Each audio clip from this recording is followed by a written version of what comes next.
భగవంతుడి మీద తప్ప అన్యం మీద స్తోత్రం చెయ్యని శంకరాచార్యుల వారు తండ్రి మీద కూడా చెప్పల, అమ్మ మీద మాత్రం 5 శ్లోకాలు చెప్పారు.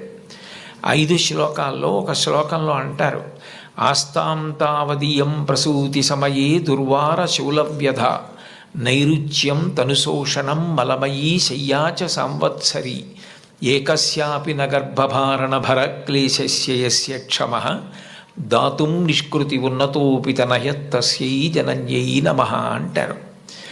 9 నెలలు కడుపు పెద్దదై వికారమును పొంది తాను వంగలేక పని చేసుకోలేక తిందామంటే ఆహారం సహించక ఎంతో కష్టపడి తాను మరణ సదృశమైనటువంటి వేదన పొంది అన్ని నిప్పులు పడి బిడ్డని ప్రసవించి ఆ బిడ్డకి పాలిచ్చి పెంచి పెద్ద చేసి ఏడాది పాటు చలికాలం లేదు, వర్షాకాలం లేదు, మంచంలోనే మలమూత్ర విసర్జన చేస్తే ఆ మలమూత్రములను తుడిచి కడిగి బిడ్డని రక్షించి తాను ఉపవాసాలు చేసి చిట్ట చివరికి అవసరమైతే పిల్లవాడు ఎంత పెద్దవాడైనా వాడికి ఏదైనా కించిత్ అనారోగ్యం కలిగిందంటే భయం వేసినటువంటి మనసుతో నా ఆయుర్దాయం కూడా నువ్వే పోసుకొని బ్రతుకని అనగలిగినటువంటి వ్యక్తి ప్రపంచంలో ఉంటే అది అమ్మ ఒక్కతే.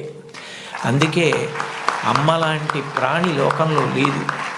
శాస్త్రాలు కూడా మొట్టమొదటి నమస్కారం ఎవరికి చేయించాయి అంటే మాతృదేవో భవ. మాతృదేవో భవ అంటే భగవంతుడు అమ్మ రూపంలో ఉన్నాడు అని కాదు దాని అర్థం.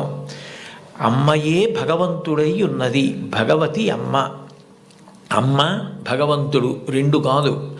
ఎందుకనంటే ప్రాణం పోయేటప్పుడు కూడా ఎక్కడ కొడుక్కి ఇబ్బంది కలుగుతుందోనని కొడుక్కి ఇబ్బంది కలగకుండా వాడికి ఏ విధమైనటువంటి క్లేశము పొందకుండా తాను వెళ్ళిపోవాలని తల్లి కోరుకుంటుంది. సభలో చెప్పడం నాకు ఇష్టం లేదు, కానీ నేను ఉద్యోగం చేసిన రోజుల్లో నాతో పాటు ఉద్యోగం చేసినటువంటి ఒక వ్యక్తి తల్లి, ఆమెకి గుండె నొప్పి వస్తోందని తెలిసినా కొడుక్కి చెప్తే ఎక్కడ కొడుకు వైద్యానికి తీసుకెడతాడో, ఎక్కడ కొడుక్కి చాలా డబ్బైపోతుందో, ఆడపిల్లలు పెళ్ళికి ఎదిగొచ్చారు, మగపిల్లలు చదువుకుంటున్నారని చెప్పడం మానేసి కొడుకు నిద్రపోవడానికి వెళ్ళిపోతుంటే పిలిచి ఒక్కసారి ఇలా కూర్చొని ఒళ్ళో తలపెట్టుకుంటానని, ఒళ్ళో తలపెట్టుకుని నేను నిద్రపోయిన తర్వాత నువ్వు వెళ్ళి పడుకో అని అంటే ఆవిడ ఉద్దేశ్యం ఏంటంటే ఆవిడ శాశ్వత నిద్రలోకి వెళ్ళిపోతోంది. ఆ కొడుకు ఒళ్ళో తలపెట్టుకుని పడుకుంటే కొంతసేపటికి తల్లి కదలటం లేదని వాడు కదిపి చూస్తే తల్లి శరీర త్యాగం చేసేసింది. ఆ తర్వాత తెలిసింది, తన భార్య చెప్పింది, కొంచెం గుండెల్లో నొప్పిగా ఉందమ్మా, బరువు పని చేయలేకపోతున్నాను, కానీ వాడికి మాత్రం నువ్వు చెప్పకు సుమా అని ఉట్టేయించుకుందట కోడలతో. అది తల్లి అంటే. అమ్మ అంటే అంతటి ప్రేమైకమూర్తి. అమ్మ లాంటి వ్యక్తి జీవితంలో ఇక దొరకదు. జీవితంలో అన్నిటికన్నా పెద్ద నేరం ఏమిటంటే అమ్మకి చెప్పలేము అన్న పని మనం చేయడమే. ఏ పని మనం చేస్తామో అది అమ్మకి చెప్పగలగాలి. మీరు ఏ పని చెయ్యండి, ఇది అమ్మకి నేను చెప్పలేను అన్న పని మీరు జీవితంలో ఎప్పుడూ చెయ్యకూడదు. భగవంతుడెంతో అమ్మ అంతే. మీరు మహాత్ములైన వారి ఎవరి జీవిత చరిత్ర పరిశీలించండి. అమ్మకి నమస్కారం చెయ్యకుండా, అమ్మ గొప్పతనం చెప్పకుండా లేరు. ఈ రాష్ట్రానికి ముఖ్యమంత్రి చేసినటువంటి ప్రాతస్మరణీయులు టంగుటూరి ప్రకాశం పంతులు గారు తన జీవిత చరిత్రలో వ్రాసుకున్నారు. తాను మిడిల్ స్కూల్లో ప్రవేశించినప్పుడు 3 రూపాయలు జీతం కట్టలేకపోతే 25 మైళ్ళ దూరం నడిచి వెళ్ళి వాళ్ళ బావగారిని అప్పడిగితే ఆయన దగ్గర కూడా డబ్బు లేకపోతే మళ్ళీ 25 మైళ్ళు వెనక్కి తిరిగి వచ్చి, అమ్మ అప్పు దొరకలేదు, బావగారికి దగ్గర కూడా లేవుట, నేను చదువు మానేస్తానంటే అప్పటికి ఆ తల్లికి ఉన్నది ఒకే ఒక్క పట్టు చీర. ఆ పట్టు చీర పట్టుకెళ్ళి ఆ రాత్రికి రాత్రి తాకట్టు పెట్టి ఆవిడ ఆ డబ్బు పట్టుకొచ్చి చదివిస్తే ప్రకాశం పంతులు గారు బ్యారిస్టర్ అయ్యి రాష్ట్రానికి ముఖ్యమంత్రి అయ్యారు. ఆయన తన జీవిత చరిత్రలో అమ్మ గురించి అంత గొప్పగా వ్రాసుకున్నారు.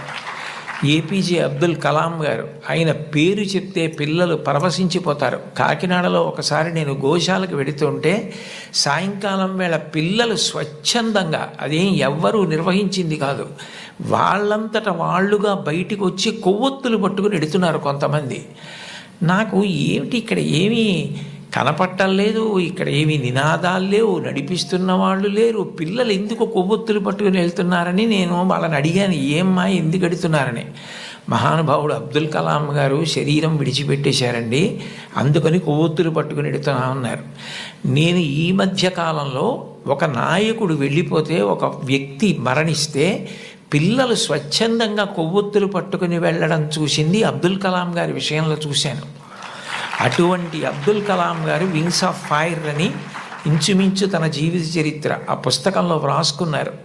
రెండో ప్రపంచ యుద్ధ సమయంలో గోధుమలు రేషన్లో దొరుకుతున్నటువంటి రోజుల్లో అమ్మగారు రొట్టెలు ఒత్తి పిల్లలందరికీ పెడుతుంటే అందరి తలో 4 రొట్టెలు తినాలి. ఆ రోజు రొట్టె కూర బాగుందని కలాం గారు ఇంకో రొట్టె వేయి, ఇంకో రొట్టె వేయి అని తిన్నారు. అప్పటికి చిన్నవారు, చదువుకుంటున్నారు. ఇంకో రొట్టె వెయ్యని తినేస్తే అన్నగారు వచ్చి, నువ్వు రొట్టెలు ఎక్కువ తినేశావు, రెండో ప్రపంచ యుద్ధం జరుగుతోంది, రేషను గోధుమలు దొరకట్లేదు, అమ్మకి రొట్టెలు లేవు, నీకు పెట్టేసింది, అలా తినచ్చా అన్నారు. అమ్మకి తినవలసిన రొట్లు తాను తినేశానన్న న్యూనతాభావంతో కలాం గారు వలవలా ఏడుస్తుంటే తల్లిగారు వచ్చి గట్టిగా కౌగిలించుకొని, నాన్న నువ్వు తింటే నేను తిన్నట్టేరా, నాకు చాలా సంతోషంగా ఉంది అంది మా అమ్మ. అమ్మ ఒకరోజు వస్తుంది, ఆ రోజు ఈ కలాం ఈ శరీరాన్ని విడిచిపెట్టి నీకు నమస్కారం చేయడానికి వస్తాడు. On the day of the final judgement అని రాసుకున్నారు ఆయన. ఆ రోజు నువ్వు ఏ అన్నం కూడా తినడం మానేసి పెట్టి నన్ను పెంచి పెద్ద చేశావో, ఈ శరీరంతో ఈ మేధస్సుతో నేను దేశ సేవ చేసి కృతార్థుడనై ఆ అమ్మ కన్నా కొడుకు అని నీకు కీర్తి తెచ్చి వచ్చి నీ పాదములకు నమస్కరిస్తానని రాసుకున్నారు. అమ్మకి అబ్దుల్ కలాం గారు ఇచ్చినటువంటి గౌరవం అంత గొప్పది. మహాత్ముల జీవితాలు ఎవరివి మీరు చదవండి. అంతవరకు ఎందుకు, మీ అందరికీ తెలిసిన్నటువంటి వ్యక్తి నోరి దత్తాత్రేయుడు గారని, ఇవాళ ప్రపంచ ప్రఖ్యాత క్యాన్సర్ స్పెషలిస్ట్, ఒకప్పుడు భారతదేశానికి రాష్ట్రపతి పదవి నిర్వహించినటువంటి వ్యక్తి, మాన్యులు శ్రీ నీలం సంజీవరెడ్డి గారికి క్యాన్సర్ వస్తే వారే ఆ వైద్యం చేసి ఆ వ్యాధి పోయేటట్టు చేశారు.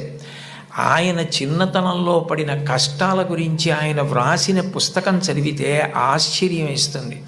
వాళ్ళ అమ్మగారు పడ్డ కష్టం, ఎంత కష్టపడి ఆయన్ని పెంచి పెద్ద చేశారో, ఆయన విదేశాలు వెళ్ళి అంత పెద్ద క్యాన్సర్ స్పెషలిస్ట్ అయిన తర్వాత ఆయన చేసిన మొదటి పని ఏమిటంటే, మా అమ్మ ఒంటి మీద బంగారపు నలుసు లేకుండా అమ్మి మమ్మల్ని పెంచి పెద్ద చేసింది, ఆ అమ్మకి 2 బంగారు గాజులు కొంటే నా జీవితం ధన్యమని గాజులు కొనుక్కుని విదేశాల నుంచి వచ్చి అమ్మ చేతులకి తొడిగి ఆనంద బాష్పాలు కార్చారు.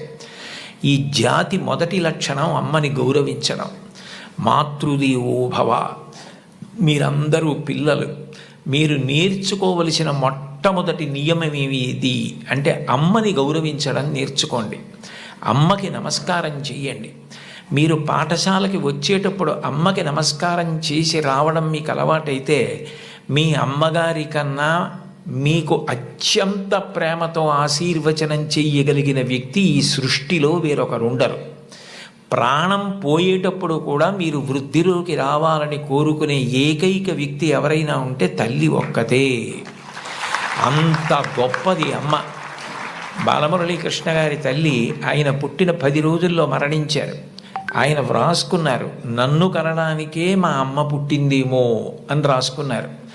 భారత ప్రధానమంత్రి నరేంద్ర మోదీ గారు ఈ మధ్యకాలంలో ఒక విదేశీ ఛానల్కి ఇచ్చిన ఇంటర్వ్యూ మీరు చూసి ఉంటారు. అసలు నేను ఆశ్చర్యపోయిన ఆయన చెప్పిన మాటలు విని. నిరుపేద కుటుంబంలో పుట్టారు. వాళ్ళ అమ్మగారు అంత కష్టించి పనిచేసేవారు, వాళ్ళ నాన్నగారు కూడా అంత కష్టపడి పనిచేసేవారు. ఆయన ఆ ఇంటర్వ్యూలో ఒక మాట అన్నారు, అసలు నాకు బూట్లు వేసుకోవడం అంటే తెలియదు, కానీ బూట్లు లేవన్న పేదరికం మా మనసుకి అందకుండా మా అమ్మ పెంచింది. అంటే ఉన్నదానిలో అంత తృప్తిగా బ్రతకడం మా అమ్మ నేర్పింది. మాకు ఇది లేదు, మేము చేతకాని వాళ్ళం, మేము వెనకబడిపోయాం అన్న భావన కలిగితే ఉత్సాహం రాదు. అటువంటి భావన కలగకుండా ఎప్పుడూ ఉన్నదానితో తృప్తిగా పరమ సంతోషంగా గడిపాం.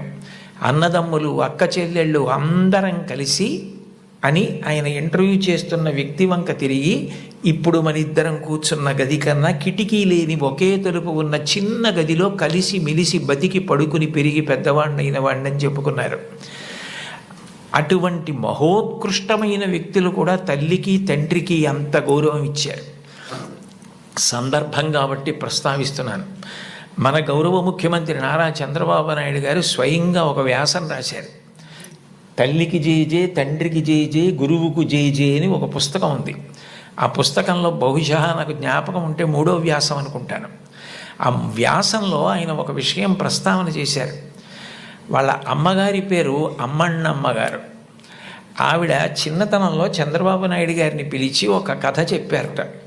ఒరేయ్ నాన్న, మనిషి కష్టపడాలి. ఎందుకు కష్టపడాలో తెలుసా? ఒకరింట్లో ఒక పంది, ఒక నక్క 2 ఉండేవి. ఆ పంది చాలా కష్టపడి పనిచేసి మధ్యాహ్నం ఇంటికి భోజనానికి వచ్చేది. నక్క పని చేయడం మానేసి చెరుకు తోటల్లో తిరుగుతూ ఊళలు వేస్తూ వచ్చే ముందు బురదలో పొర్లాడి వచ్చేది. పంది ఒళ్ళు కడుక్కుని వచ్చేది. ఇంటికొచ్చి శుభ్రంగా ఉన్న పందిని చూసి ఇదేం పని చేయలేదనుకుని మంచినీళ్లు మాత్రమే పోసేవాడు యజమాని. నక్క ఒంటి నిండా బురదంటించుకోవడం చూసి ఇది బాగా కష్టపడింది అనుకుని బాగా దానికి తిండి పెట్టేవాడు. మోసం ఎన్నాళ్ళు దాగుతుంది? కొన్నాళ్ళకి ఎవరు కష్టపడుతున్నారో తెలిసిపోయింది. తెలిసిపోయిన తర్వాత నక్కని కొట్టి తరిమేసి పందికి తన పిల్లనిచ్చి పెళ్లి చేసి ఇల్లరికం అల్లుడిగా తెచ్చుకున్నాడు రా. ఇంటి పనివాడు ఇంటల్లుడయ్యాడు రా. కష్టపడినవాడు వెనక్కి తిరిగి చూడడు జీవితంలో. కష్టపడడం నేర్చుకో అని మా అమ్మ నాకు చిన్నతనంలో చెప్పింది. మా అమ్మ చెప్పిన కథ నా జీవితానికి దిశానిర్దేశం చేసింది. ఆనాటికి ఈనాటికి ఏనాటికి నాకే కాదు మా ఊరంతటికి అదే భగవద్గీత. నేను యథాతథంగా ఆయన వ్రాసిన వ్యాసంలో మాటలే చెప్తున్నాను. ఆ మాటలే నాకు స్ఫూర్తి. ఇప్పటికీ కష్టపడడం నాకు అంత సంతోషం. ఆ కష్టపడడం అన్నది నేను మా అమ్మగారి దగ్గర నేర్చుకున్నాను. ఆ కష్టపడే ఇవాళ ఈ స్థితికి వచ్చాను. నేను ముఖ్యమంత్రినైనా మా అమ్మగారు మాత్రం మా ఇంట్లో గట్టిగా 3 రోజులు ఉండడానికి ఇష్టపడేది కాదు. మళ్ళీ వెళ్ళిపోయి ఆ నారావారి పల్లెలో తెల్లవారి 5 గంటలకి లేచి గొడ్డు గోద పొలము పనులు అవి చేసుకోవడం, ఆ కష్టపడ్డము ఆవిడికి ఎంత సంతోషము అని అమ్మగారి ప్రేరణతో తాను ఎంత వృద్ధిలోకి వచ్చారో వ్రాసుకున్నారు. నేను ఏదో 4-5 విషయాలు మాత్రమే ప్రస్తావించాను. లోకంలో తల్లిని మించిన దైవం లేదు. మీరు జీవితంలో ఎప్పుడైనా అమ్మ నువ్వేం చేశావని అడిగితే, మీరు అమ్మకి చెప్పలేని స్థితి కలిగితే, మీరు చేసిన పని మీ అమ్మగారికి మీరు చెప్పలేకపోతే అంతకన్నా ఆత్మద్రోహం ఇంకొకటి లేదు. మీరు ఏది చేసినా మీ అమ్మగారికి చెప్పగలగాలి. ఇది నేను మా అమ్మకి చెప్పలేను అన్న పని చెయ్యకండి. మీరు ఒకవేళ తప్పు చేసినా మిమ్మల్ని క్షమించడానికి సిద్ధంగా ఉండే మొదటి వ్యక్తి ఈ ప్రపంచంలో ఎవరైనా ఉంటే అమ్మే. అమ్మకి చెప్పకుండా ఉండకండి. అమ్మ ఒకవేళ మిమ్మల్ని దెబ్బలాడి ఇక పైన ఇట్లా చెయ్యకు అంటే ఇక మళ్ళీ ఆ తప్పు చెయ్యకండి. మీరు పిల్లలు కాబట్టి ఒకసారి చెయ్యొచ్చు ఎప్పుడైనా, కానీ పొరపాటు జరిగిన మీ అమ్మగారికి చెప్పండి, వద్దంటే మాత్రం చేయకండి. బహుశా కుటుంబం దగ్గరే నైతిక విలువలు మొదలవుతాయి. కుటుంబ విలువల గురించి ప్రస్తావన చెయ్యండి అని చెప్పి తన అనుభవంతో ఆయన నాకు సూచన చేయడానికి కారణం అదే అయి ఉంటుంది.